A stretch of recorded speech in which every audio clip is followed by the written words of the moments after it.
Yung tiwala, boss, number one. At saka eliminate all conflict of interest. Dapat, both kayo, ang priority ng company. Hindi yung personal. Hindi ka naman makipag-partner sa tanga, di ba?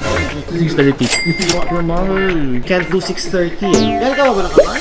Another watch, another day. Pare, sorry medyo sinisip ko na ako. Kamusta, brother? Ano paglilingkod ko sa'yo today? Second sale na namin, sir, dito. Kaya lang di ako kasama nung una. Nagpunta dito is yung best friend ko na taga Qatar. Okay. Ken Ramos. May bago siyang restaurant. Long Bars.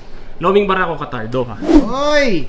A date just 41. Na steel, fluted bezel, silver dial, stick, reference 126. 333 to, pare. 334 pala, sorry. So, how much are you selling this? Yung price tag namin dyan is 7 eh. Live. Oh, wala. Tapos hindi ko kaya sa 700. Di kaya. I can do 580. Layo ka siya. Pag meron kasi kaming client talaga na requesting for a certain watch, we get it kahit konting mataas. Kasi sure naman na natutubo na agad kami.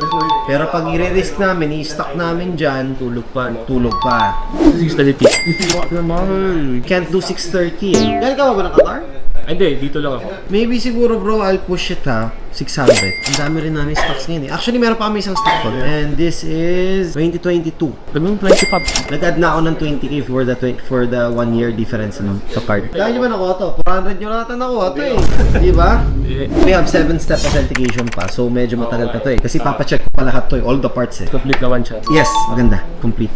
Even the white tag is there. Bro, hindi nagballoon talaga yung overhead namin eh. Nakita mo, ang dami namin. Ano pwede mo i-tip sa amin? Kasi partners kami. Kasi yung iba, di ba, laging sinasabi is mag-solo. Mahirap talaga. Oo. Ngayon, ang pinakano dyan, yung tiwala, boss, number one. At saka eliminate all conflict of interest. Dapat, both kayo, ang priority ng company. Hindi yung personal. And then respect each other. Check mo kung ano yung strength mo, check mo kung ano yung strength niya. Kung strength niya yon, dapat alam mo na strength niya yon.